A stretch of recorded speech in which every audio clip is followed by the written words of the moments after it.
Me llamo Silvia. Tengo 45 años y soy profesora de física en un colegio en las afueras de Valencia. Sé calcular la fuerza gravitatoria en la órbita de un satélite. Pero desde hace 2 años no sé cómo salir de casa sin esa extraña sensación de vacío bajo las costillas. Perdí a mi esposo en un accidente.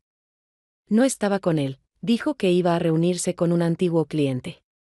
Después de que la policía me informara del accidente, me enteré por casualidad de que no estaba solo. Había una mujer en el coche. Más joven, de pelo oscuro. Ninguno de los dos sobrevivió. No hice escenas, no grité, no pregunté por qué. Simplemente, de algún modo, seguí adelante. No a vivir, a funcionar. Trabajo, asignaturas, calificaciones. Mis colegas me miraban con compasión y respeto. Silvia se mantiene fuerte. Pero yo no me mantenía. Yo no sentía nada. Por las noches me preparaba un té, me sentaba en el viejo sofá donde solíamos comentar las noticias, y simplemente miraba la pared. Mi hijo, Mario, ya vivía en Madrid en ese entonces, estudiaba para ser documentalista. No quería preocuparlo. Le decía que estaba bien. Él, creo, no me creía, pero no insistía. A veces escribía brevemente: mamá, no te olvides de ti misma. Yo respondía con un emoji. En el colegio me consideraban confiable. El director siempre me asignaba los grupos más complicados. Sabes poner límites. Los estudiantes me escuchaban. No hacía bromas, no contaba historias. Solo enseñaba el contenido de forma clara y precisa. Tal vez eso sea cómodo cuando no quieres mostrarte. Mi apartamento está en un tercer piso sin ascensor. Siempre subo despacio. Hay algo de ritual en ello. 3 pisos sin sentido, sin conversación, sin encuentros. Solo escaleras y respiración. No muy profunda, para que el pecho no se entumezca. Nadie pregunta cómo estoy de verdad. O les da miedo, o creen que ya es tarde para preguntar. Y yo hace mucho que dejé de formular la respuesta. Se ha diluido. En las pequeñas rutinas diarias, una cena recalentada, informes corregidos, pilas nuevas para el mando. Antes amaba la física por su orden. Porque se puede prever hacia dónde volará un cuerpo si se conoce la fuerza y el ángulo. Pero ahora me parece que ninguna fórmula explica por qué algo se rompe desde dentro, incluso cuando por fuera todo parece entero. A veces por la noche me despierta el silencio. No es agudo, ni inquietante. Solo muy denso. Como el vacío en el que el sonido no se transmite. Y en ese vacío, yo soy una partícula suspendida entre el presente y aquello que ya no se puede recuperar. Enseño a otros sobre la energía, pero yo no tengo ninguna. Solo inercia. Masa multiplicada por la velocidad del hábito. Nadie ve que hace tiempo que no vivo. Pero cuando me miro al espejo, veo unos ojos que ya no buscan nada. A veces eso hasta resulta cómodo. Porque la nada no duele. Una semana después, cuando la primavera en Valencia apenas se insinúa con la frescura de la mañana, llega a nuestro colegio un nuevo practicante. Lucas Ramírez, 23 años, según los documentos, estudiante de Máster de Barcelona, especializado en didáctica de las ciencias naturales. En realidad, un chico callado, con una mirada tensa y una presencia extrañamente tranquila, que de inmediato llama la atención. No se apresura, no se agita, pero siempre mira un poco más atentamente de lo necesario. No le doy importancia. Al menos, intento no dársela. Los primeros días observa las clases en silencio, a veces anota algo en su cuaderno, que parece casi nuevo. No intenta imponerse, no busca mostrar su mejor cara, solo una presencia mesurada y silenciosa. Pero no un silencio vacío, sino uno que escucha. Un silencio que no todos notan, pero que yo sí noto. Porque yo misma he vivido en uno parecido, en una de las prácticas del laboratorio, cuando estamos comprobando la dependencia de la resistencia respecto a la temperatura, muestro una muestra de grafito, y justo en el momento en que tomo la sonda, su mano roza accidentalmente la mía. El contacto es breve, insignificante, casi cotidiano, pero hay algo en él tan claro que el cuerpo reacciona antes que la conciencia. No lo miro, pero siento su mirada. Directa. No provocativa, no seductora. Simplemente una mirada que presta atención. Una tensión que no sentía desde hacía mucho. Sigo explicando a los estudiantes el algoritmo de medición, la voz estable, sin quiebres. Pero por dentro ya no hay solo silencio. Algo pequeño, casi imperceptible, empieza a moverse. Intento no darle importancia, lo atribuyo al cansancio, a un desequilibrio primaveral. Pero no. No era cansancio lo que sentí en ese roce. Ni una simple reacción humana.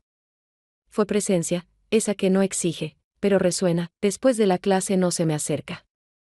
Solo asiente con la cabeza a modo de despedida, como si no hubiese pasado nada. Yo tampoco me detengo.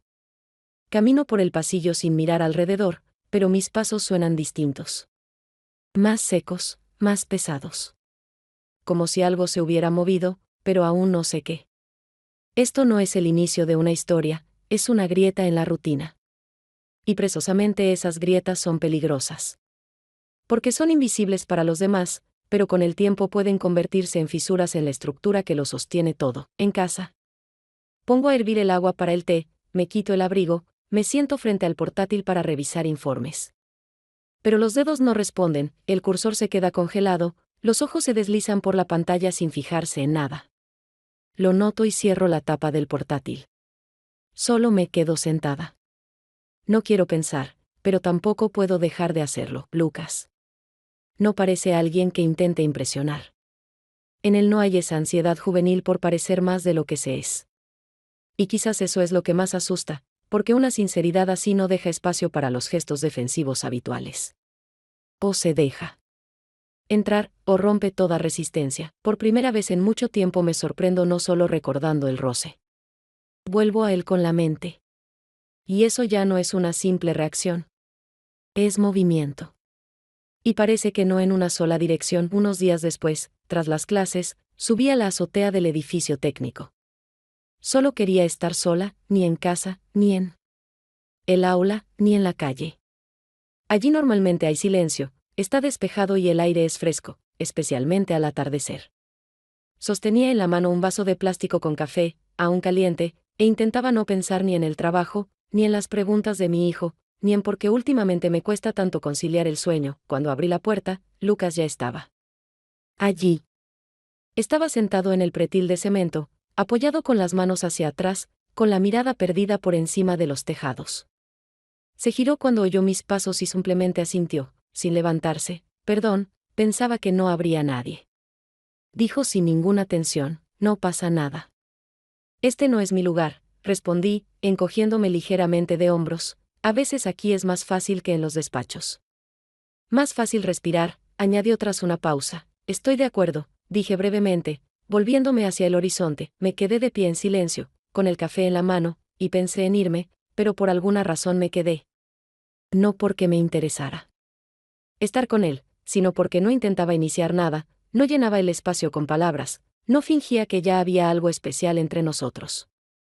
Era ese silencio raro que no pesa, y decidí darme permiso para estar en él. ¿Siempre eres tan reservada?, preguntó de repente, no con atrevimiento, sin tono de «vamos a conocernos», sino más bien con un interés ingenuo. «Con quienes conozco poco». «Sí», respondí, un poco más cortante de lo que habría querido. «¿Y con los estudiantes?» «Los estudiantes no lo necesitan», sonrió, pero no en respuesta a mi frase, sino simplemente así, como a veces sonríen las personas cuando no les incomoda estar con alguien mayor que no les habla desde una posición de superioridad. Guardamos silencio. Un rato más. Tomé un sorbo de café, miré hacia el patio vacío, y de repente, justo cuando mentalmente ya había decidido irme, él se levantó, dio unos pasos hacia mí, y sin previo aviso, se inclinó un poco. Ni siquiera tuve tiempo de percibir el movimiento. Solo sentí cómo rozaba mis labios. No fue largo, ni decidido, pero sí sincero, sin advertencia y sin duda. Me aparté medio paso, no asustada ni ofendida, sino más bien sorprendida. ¿Qué ha sido eso?, pregunté, mirándolo ya no con la mirada de profesora, sino simplemente como a alguien que acaba de traspasar algo muy delicado. Perdona. No debía hacerlo, dijo, apartando la vista, visiblemente arrepentido. No, es solo que, suspiré.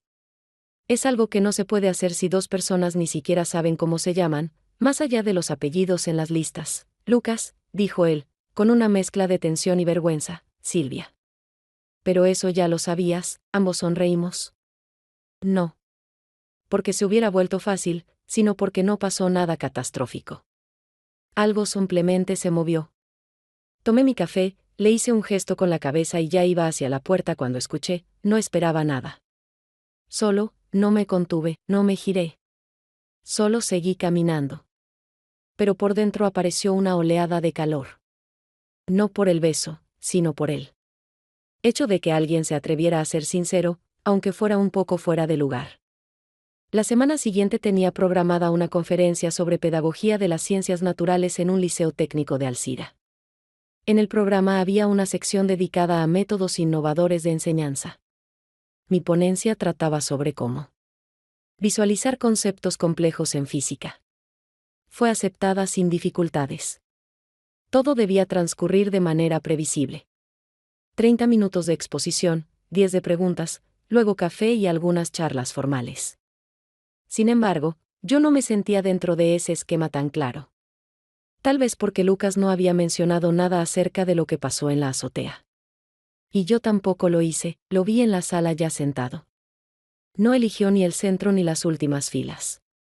Escogió un lugar desde donde se veía bien el escenario, pero donde él mismo pasaba desapercibido.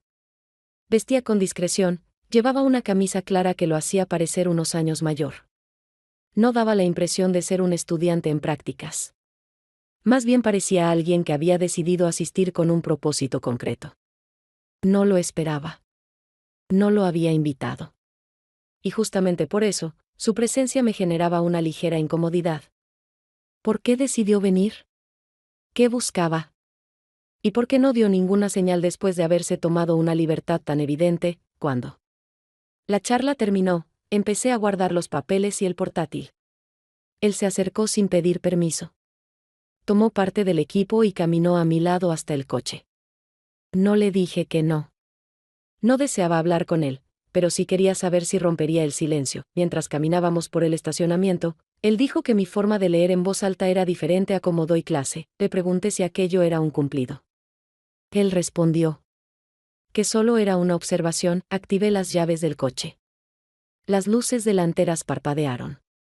Él se detuvo cerca, todavía con el proyector en las manos. Yo coloqué el portátil en el asiento trasero. El silencio pesaba. Entonces dije algo que no había planeado con antelación. Quise saber si entre él y Laura había existido algo. La pregunta no llevaba tensión ni celos. Solo era directa. Tal vez lo que más me interesaba no era el contenido de su respuesta, sino su reacción. Recordaba cómo Laura, la joven profesora de biología, se reía demasiado fuerte con sus bromas. A veces lo tocaba brevemente en el brazo cuando pasaba cerca. Podía haber sido un gesto sin intención o algo más. En lugares pequeños como el nuestro, ese tipo de señales no pasan desapercibidas. Y todo eso lo noté incluso antes de aquel beso. Pero después de lo que pasó, sentí la necesidad de entender si todo esto tenía algún valor real. Él me dijo que sí. Que sí había pasado algo. Pero fue breve. Y no tuvo importancia. No le dije que me alegraba. Tampoco hice más preguntas. Lo miré, esperando si diría algo más. Después de unos segundos, agregó que no sabía explicar qué pasaba conmigo, pero que sentía que no era lo mismo que antes. Le pregunté qué significaba exactamente eso que estaba ocurriendo. Me apoyé en la puerta del coche. Él dijo que no tenía una definición clara, pero que no estaba actuando sin pensar. No buscaba juegos. Sus palabras no me generaron impresión fuerte, pero tampoco molestia. Sonaban simples. Sin adornos. Sin dramatismo. Justamente en esa simplicidad percibí una forma de sinceridad. No respondí. No asentí. No lo negué. No busqué cerrar con una conclusión. Cerré el maletero y dije que debía pasar por el supermercado. Aquello no era un rechazo. Tampoco era una aceptación. Solo era una manera de terminar la escena sin necesidad de seguir. Esa noche, de regreso en casa, volví a mirarme al espejo. No llevaba maquillaje. Sostenía la mirada sin desviar los ojos. No pensaba en él directamente. Ni siquiera pensaba en mí como en alguien distinto. Solo entendí cuánto tiempo pasé escondida detrás de un papel. El de una mujer fuerte, centrada, inalcanzable. Y me sorprendía darme cuenta de lo fácil que era romper esa imagen. No hacía falta una frase profunda ni un gran gesto. Solo bastaba con que alguien no jugara. Creo que ya no quiero volver a ese tipo de seguridad fría que construí después de todo lo que pasó. Unos días después, en una jornada que resultó demasiado larga incluso para mi ritmo habitual, y tras una última clase agotadora, decidí pasar por el gimnasio para recoger unas cosas que había dejado allí. A esa hora el lugar suele estar vacío, salvo algún profesor que se retrasa cerrando el inventario o resolviendo asuntos internos, así que no esperaba encontrar a nadie, y mucho menos tener una conversación. El vestuario estaba vacío, el silencio era espeso, como suele ser en espacios grandes donde el sonido se dispersa con facilidad. Abrí mi taquilla, saqué el jersey, metí la llave en el bolsillo y ya estaba por irme cuando, a mis espaldas, escuché un paso familiar. Lucas entró sin prisa, con una expresión sin sorpresa ni incomodidad, como si siempre apareciera justo cuando debe, no por intención, sino por una especie de precisión interna. Nos quedamos solos en ese espacio cerrado, donde cada sonido reverbera. La ventilación zumbaba suavemente, y entre nosotros flotaba una tensión difícil de explicar. Sin exagerar, pero que tampoco exigía ninguna acción. No era la tensión que obliga a buscar una salida, sino la que contiene la respiración en el borde. Se paró frente a mí, sin acercarse, sin moverse, y de repente dijo una frase que no sonó ni a pregunta ni a reproche, sino más bien a observación. Tranquila, pero precisa, te sostienes como si tuvieras miedo de romperte. No respondí de inmediato, porque cualquier palabra podía romper el equilibrio, pero tras unos segundos de esa mirada sin presión, dije simplemente y sin dramatismo, ya. Me rompí. Solo estoy bien pegada. Su cara no mostró ninguna reacción inmediata, no intentó consolarme, no discutió ni restó importancia, como suelen hacer quienes no soportan la fragilidad ajena. Solo inclinó un poco la cabeza, como si quisiera escuchar mejor, y permaneció en el mismo sitio. Entre nosotros, nada, ni contacto, ni movimiento, ni promesa. Y justamente en ese nada se escondía la fuerza del momento, porque en ese instante las miradas hicieron más que lo que habrían podido hacer las manos. Noté cómo la tensión no desaparecía, sino que cambiaba, se hacía más profunda. No física ni emocional, sino nacida de esas capas donde hace mucho no llegaba nada. No sé si él lo sentía igual, pero su silencio decía que sí. No intentó llenar el espacio con palabras o gestos, y con eso me dejaba a mí la decisión, y esa decisión no era sobre una relación, ni sobre romance, sino sobre la capacidad de estar otra vez en el momento sin armadura. Cuando salí, el corazón me latía un poco más rápido, pero no por miedo ni excitación, sino porque después de tanto aislamiento, una parte interna mía volvía a dar señales. No fuerte, no decidida, pero firme. Y eso, aunque apenas perceptible, ya estaba cambiando la trayectoria de lo que venía. Unos días después, justo cuando regresaba a casa tras una jornada cargada pero mecánica, Mario, mi hijo, estaba en la puerta. No había avisado, como siempre solía hacer, convencido de que su madre encontraría un momento para él bajo cualquier circunstancia. Llevaba la mochila en un solo hombro, con una sonrisa algo contenida, como si ya intuyera algo, pero no quisiera forzarlo. No le pregunté porque había venido sin avisar, aunque sabía que no era una casualidad, ni solamente un deseo de ver a su madre. Nos abrazamos brevemente, con más cuidado que calor, porque tanto él como yo temíamos romper ese equilibrio silencioso que habíamos construido desde la pérdida. Por la noche cenamos juntos. Aunque intenté recrear esa atmósfera habitual. Simple, casi cotidiana, como antes, no logré disipar del todo la tensión interna, porque su mirada, incluso en silencio, revelaba más que cualquier pregunta. No actuaba con insistencia, no interrogaba, no jugaba al detective, pero sentía que detrás de cada frase suya había un intento de entender por qué su madre se había vuelto más suave en sus gestos, menos firme en las palabras, porque su mirada a veces se perdía en recuerdos que él no conocía. Mientras me ayudaba a recoger la mesa, de pronto vio en la pantalla de mi teléfono un mensaje de Lucas. Apareció de improviso y, como por malicia del destino, era breve pero demasiado íntimo en su tono. Vi cómo sus dedos apretaron por un segundo el borde del plato con más fuerza de la necesaria, y cómo su mirada se deslizó hacia mí con esa misma atención que alguna vez le enseñé a usar para observar a los protagonistas de sus documentales. No. Alzó la voz, no hizo insinuaciones, no lanzó juicios. Solo se sentó frente a mí, colocó las manos sobre las rodillas y con una calma casi afectuosa preguntó: ¿estás en una relación? En su pregunta no había reproche, solo una esperanza. Cuidadosa de que no me hubiera perdido en algo pasajero. Lo miré como se mira a alguien que podría destrozarte, pero que, en cambio, te sostiene con mucho cuidado. Respondí despacio, con sinceridad, sin adornos ni vergüenza: es algo que no sentía desde hace mucho. Él no suspiró, no apartó la mirada, no escapó hacia esa edad donde todo parece blanco o negro. Solo asintió y dijo: está bien, y en ese está bien no había permiso ni juicio moral. Había algo más importante: aceptación. Después de esa conversación, comprendí que ya no temía decepcionar a mi hijo. Porque él veía en mí a una persona, no a un rol que yo había interpretado con esmero durante casi toda mi vida adulta. Al día siguiente, cuando el sol ya se filtraba lentamente por las ventanas del comedor donde los profesores solían tomar café y comentar brevemente el proceso de clases o quejarse por la impuntualidad de los estudiantes, entré solo porque había olvidado mi botella de agua en el cajón. No pensaba quedarme ni un minuto, pero justo al cruzar el umbral, escuché la voz de Laura, ligeramente elevada, resonante, y deliberadamente despreocupada, que evidentemente no hablaba en voz baja porque quería ser oída. Estaba sentada con Javier, nuestro técnico de informática, y sin ningún rastro de pudor o contención, comentaba mi supuesto romance con un estudiante, exagerando con gestos y haciendo énfasis en la diferencia generacional, en mi estado inestable. Tras la pérdida de mi esposo, y en mi deseo de volver a sentirme viva. Aunque sea a través del cuerpo de un joven, su voz brillaba sobre las tazas, las cucharillas, los envoltorios de galletas, sobre toda la rutina que de pronto se volvió fondo de algo mucho más íntimo de lo permitido en un espacio así.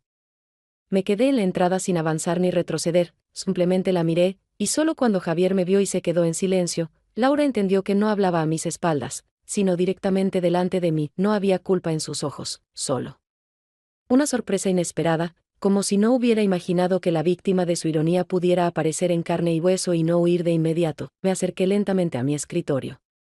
Sin cambiar la expresión del rostro, y sin subir el tono, sin perder el control, dije con calma, sin desafío, pero con esa firmeza profunda que aparece cuando ya no tienes miedo de ser impopular: no voy a justificarme, porque mis actos no se justifican. Pero si la honestidad es algo de lo que uno puede burlarse, entonces que se rían solo en tu entorno. El mío calla, pero respira. Tras esas palabras no volví a mirarlos, ni esperé reacción, simplemente tomé mi botella, la metí en el bolso. Y salí tan silenciosamente como había entrado. Detrás de mí no se oía risa, ni disculpas, ni posible agresión, solo silencio. Un silencio que se convirtió en el nuevo estándar en esa sala donde hasta ayer todo era demasiado ruidoso. Desde aquel día, Laura no volvió a hablar de mí en voz alta, no intentó atrapar miradas, no hizo gestos demostrativos, pero sé que susurra. Y eso ya no me hiere. Porque para algunos, las palabras son un arma, para otros, solo ruido que no impide respirar. Yo elijo el silencio consentido, no el espectáculo vacío del miedo a no ser vista. A la noche siguiente, cuando la ciudad ya se había sumido en una cálida oscuridad y hasta las ventanas de los vecinos habían dejado de parpadear con la luz de los televisores, alguien llamó suavemente a mi puerta.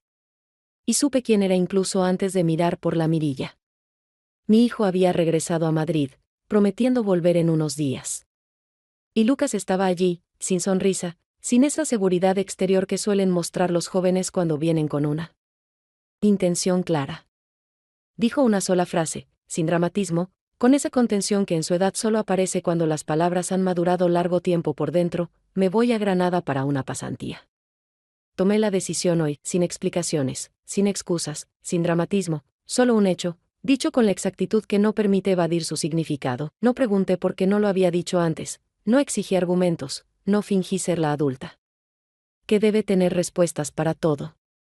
Simplemente me hice a un lado y dejé la puerta abierta, no para él personalmente, sino para ese momento que podía no repetirse. Entró despacio, como quien no quiere dejar huellas, y nos encontramos en la cocina, donde la luz era tenue y el hervidor, que por la mañana aún no se había llenado de agua, seguía vacío. Nos sentamos en silencio, no por vacío, sino por ese tipo de silencio que no necesita ninguna reacción, porque todo ya había ocurrido sin palabras. Lucas puso su mano sobre la mía, sin brusquedad, sin firmeza, no como un gesto que espera respuesta, sino como un signo de presencia, simple, tranquilo, como si ya lo hubiéramos acordado hacía tiempo. sin decirlo.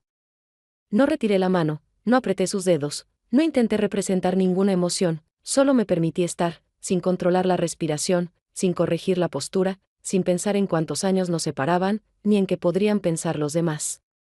Al día siguiente, en esa noche no hubo pasión, ni miedo, ni expectativa de continuidad. Solo calma. Una calma casi incómoda en su honestidad, porque después de una calma así, cuesta volver al ruido habitual. Por la mañana, cuando me desperté, porque el piso estaba demasiado silencioso incluso para mí, entendí que ya se había ido. En la cocina todo estaba en su sitio, nada evidenciaba su presencia, salvo una cosa, la manta con la que, creo, me cubrí, estaba cuidadosamente doblada sobre la silla, y sobre la mesa, una taza, vacía, boca abajo, como un signo, no había nota, ni mensaje, ni siquiera una llamada perdida.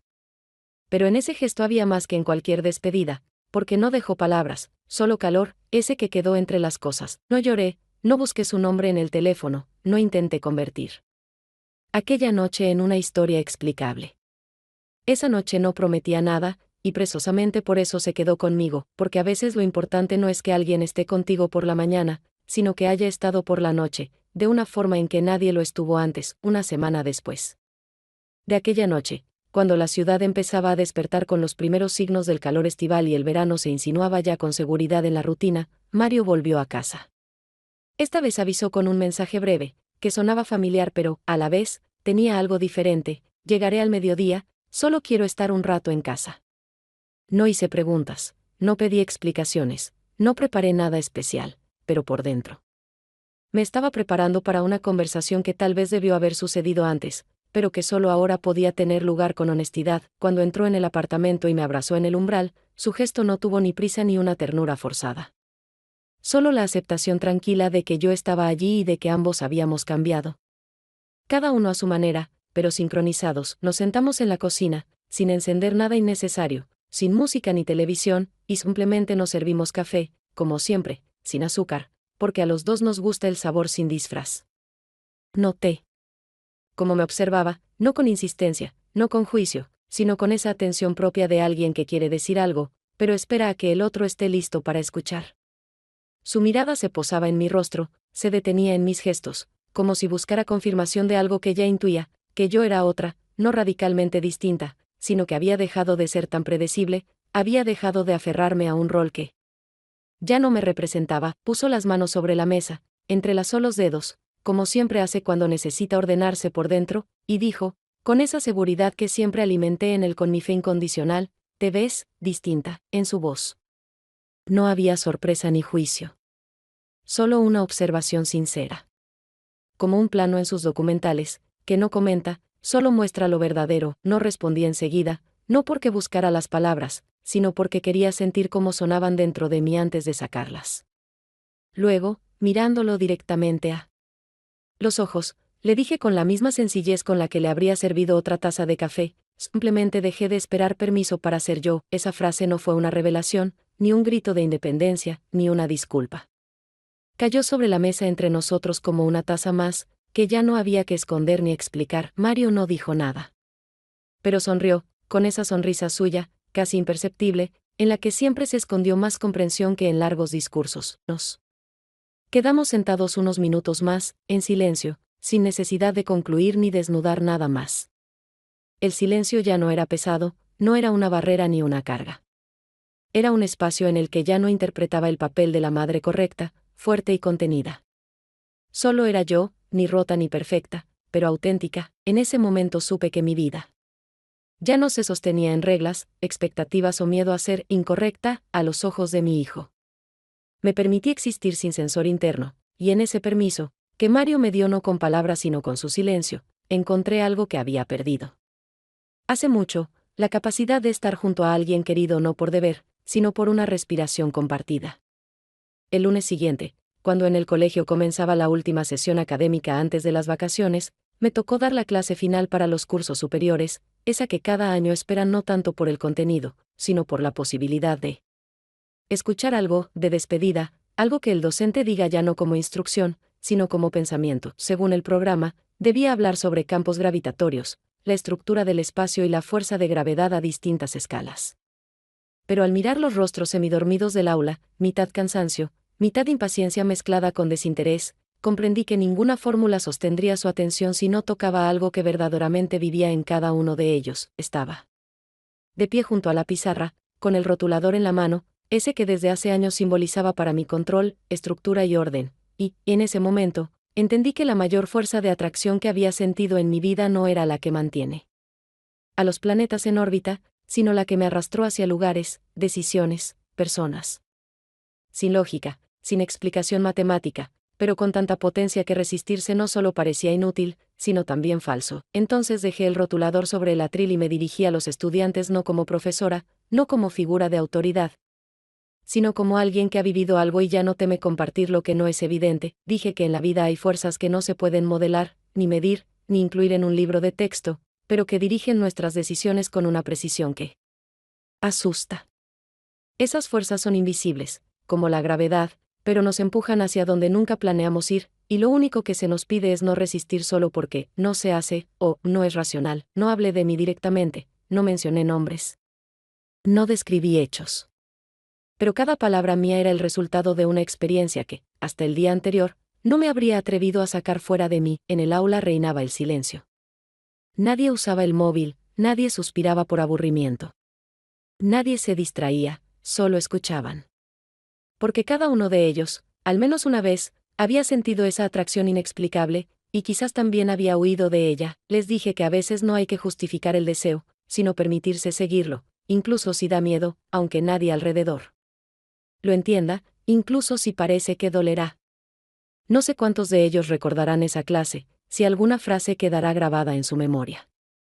Pero yo sabía con certeza que esa lección no solo cerraba el curso, sino que marcaba el punto en el que dejé de enseñar física solo dentro de las fórmulas. Al final de la clase, vi en la última fila a mi hijo, sentado al lado de alguien con ropa de calle, no como estudiante ni como visitante, sino como observador atento que había venido no solo a apoyar, sino a estar cerca. A su lado, en la esquina, parecía ver otra figura, ligeramente inclinada hacia adelante, como si no quisiera ser vista, pero había algo en su postura que me resultaba familiar, una calma, un silencio, una tensión sin movimiento. No me giré del todo, no confirmé la sospecha, no intenté saber con certeza. Solo sentí que ya no necesitaba pruebas de que lo vivido había sido verdadero. Porque esa fuerza que me atrajo dejó una órbita en mí, y ya no caía, me movía. Pasaron varias semanas después del final del curso. El colegio fue quedando dormido en el ritmo del verano, pasillos vacíos, sombras dispersas en las aulas, donde hace poco aún se sentía el calor de las voces humanas, y ahora, solo restos de tiza en la pizarra y el olor persistente de ordenadores viejos. Yo seguía yendo cada día, no por obligación, sino por algo más profundo. No era rutina, era enraizamiento. Quería estar allí, en ese silencio, en ese entretiempo donde ya no se debe impresionar, ni sostener a nadie, ni explicar, ni contener. Por fin podía simplemente estar. Sin expectativas.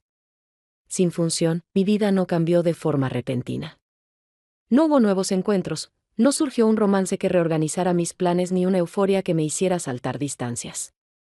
Pero algo dentro de mí se había desplazado, casi imperceptiblemente, como si la columna vertebral, tras mucho tiempo encorvada, empezara a volver a su posición natural. Dejé de esperar.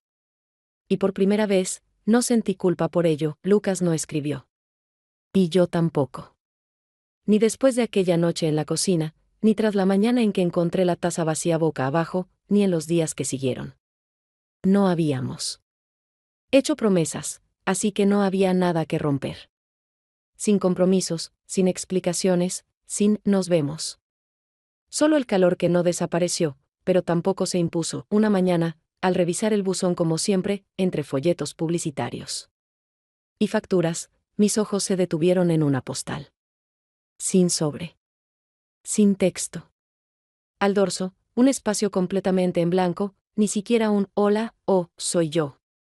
Solo la imagen, una torre de faro antigua, desgastada por la sal y el tiempo, sobre un acantilado, frente a un mar verdoso y gris. Cádiz. Lucas lo había mencionado una noche, cuando vino por primera vez a casa, sin palabras de más. Lo dijo. Casi al pasar, mi abuelo fue farero allí. El faro está en la punta del cabo, piedra y agua. Siempre quise estar solo allí, al menos una vez. No había drama en su voz, solo un recuerdo, como una piedra tibia que uno guarda en el bolsillo hasta que se enfría. Y ahora, ese faro, de nuevo. Pero sin voz, subí despacio al piso, coloqué la postal sobre la mesa, me senté al lado y la miré largo rato. No era una señal de volveré, ni un reto, ni una confesión. Era un hecho. Simple y honesto. Él estaba allí. Y pensó en mí. No con palabras, ni con una foto de los dos, ni con una carta dramática, sino con una imagen. Que significaba algo para él. Y que decidió dejarme, sin esperar nada a cambio. No sentí la necesidad de llamarlo, ni escribirle, ni buscar el sentido de ¿por qué esto? ¿Qué quiere decir? Por primera vez, me bastó no saber, no continuar, no cerrar. Me bastó con tener esa imagen, como prueba de que hay encuentros que no tienen fecha, ni coordenadas, ni función. Ocurren, dejan una transformación, y se van. Pero el cambio permanece. Llevé la postal al colegio y la puse bajo el cristal de mi escritorio, junto a las tablas y listas. No para recordarlo. Y mucho menos para soñar. Solo como una presencia silenciosa de algo que ya ocurrió, pero no sé. Cerró. Estaba allí, no reclamaba atención, no pesaba, pero a veces la miraba y sentía como, por dentro, respiraba un poco más profundo. Las historias que no tienen final suelen quedarse no porque alguien huyó o algo se rompió. Se quedan porque fueron reales, aunque breves. No se extinguieron, no se deformaron por expectativas, no se deshicieron con la rutina. Simplemente fueron, y me permitieron volver a respirar. No regresar a mí misma, sino aceptarme como soy. Ahora. Sin necesidad de demostrar, de luchar, de contener. Sin miedo a decepcionar. Sin miedo a estar viva, ya no interpreto un papel. Y aunque todo a mi alrededor esté en silencio, sé que este silencio no está vacío. Es espacio. Y en él. Ya estoy yo,